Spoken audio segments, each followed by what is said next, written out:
हरियाणा में बीजेपी की उम्मीदवार राज्यसभा में पहुंची।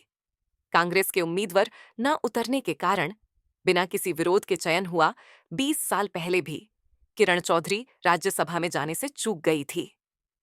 कुछ दिन पहले ही बीजेपी ने किरण चौधरी को उम्मीदवार बताया था।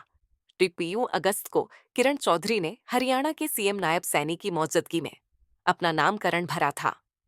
किरण चौधरी ने अपनी बेटी श्रुति चौधरी की कांग्रेस से टिकट काटने के बाद कांग्रेस पार्टी को अलविदा कह दिया था और उसके बाद भाजपा को ज्वाइन कर लिया और 2 महीने बाद अब उन्हें राज्यसभा में भेजा जा रहा है हरियाणा।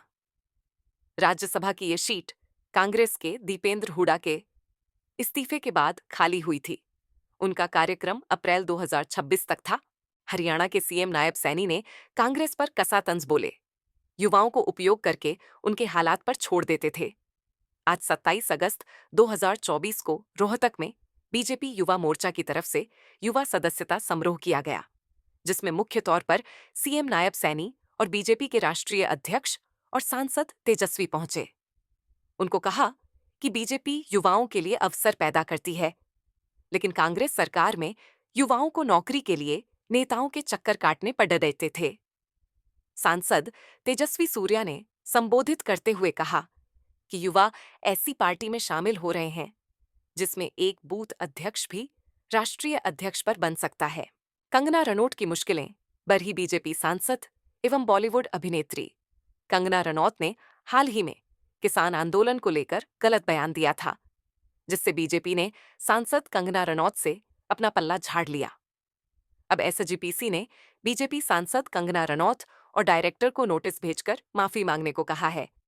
साथ ही एसजीपीसी ने विज्ञापन रिलीज करके ये जानकारी दी है कि फिल्म इमरजेंसी के लिए बीजेपी सांसद कंगना रनौत और निर्देशक को नोटिस भेजा गया है और कुछ दिन पहले ही एसजीपीसी ने जी स्टूडियो को ट्रेलर रिलीज करने के विरोध में नोटिस भेजा था। सर्वजातीय सर्वखाप।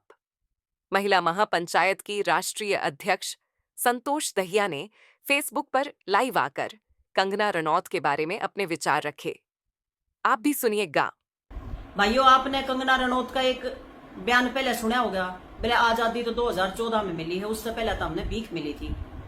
जितने शहीद हुए, जितने देशवासी, उन सब की शहादत पानी में मिला दी, लेकिन कोई कार्रवाई नहीं हुई।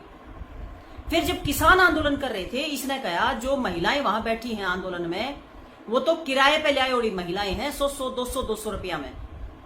फिर भी कोई कार्रवाई नहीं हुई, तो इसकी लगाम खुल गई। इसने बेरा कुछ भी बोली और मीडिया में वाई वाई लुटेगी और तू कुछ भी कह दे। लेकिन ईव जो इसकी स्टेटमेंट आई है वो सबसे ज्यादा खतरनाक आई है। ईव या न्यू कह रही है जो किसान आंदोलन में बैठे हैं लोग, वो तो बलात्कारी हैं, रोज रेप करे हैं और लोगों ने मार के उनकी लाशों को उल्टा लटकाया जाता है। और याड़े नहीं रुकी, फिर कह रहे कि इसमें चाइना और पाकिस्तान के लोग शामिल हैं। मैं सरकार से पूछना चाह रही हूं, अगर किसान आंदोलन में चाइना और पाकिस्तान के लोग शामिल हैं तो फिर तुम क्या करो भाई? हमारी आईबी, हमारी जो इंटेलिजेंस है, सीआईडी है, क्या कर रहे हैं वो लोग? क्या सरकार कटघरे में नहीं खड़ी होती? और ये कंगना तो या मतलब नशेड़ी है, 12 साल की उम्र में घर से लिकड़ गई थी, या खुद बतावे, और या इसे लोगों के हाथ में जंगलों में फंस गई थी, या बड़ी मुश्किल तोड़े थे लिकड़ी है, खुद बता रही, खुद की स्टेटमेंट इसकी। नशे में रह गया 24 घंटे, धतूरा पीवा है यार। इन्हें जरा भी शर्म नहीं आती, कुछ भी बोल देगी। हमारे किसानों को, हमारी मां बहन बेटियों को, हमारे भाइयों को कुछ भी कहती है, बोल के चली जाती है। सरकार कोई संज्ञान नहीं ले रही। मैं सरकार से अनुरोध करना चाहती हूं कि संज्ञान लें, इसको संसद से बाहर करें। एक सांसद अगर आपका कम हो भी गया तो सरकार नहीं पड़ती उसे एकते हैं, लेकिन थारी छवि जरूर खराब हो रही है। तो मेरा यह अनुरोध है आपसे कि आप कार्रवाई करें, अन्यथा कार्रवाई हमें करनी पड़ेगी।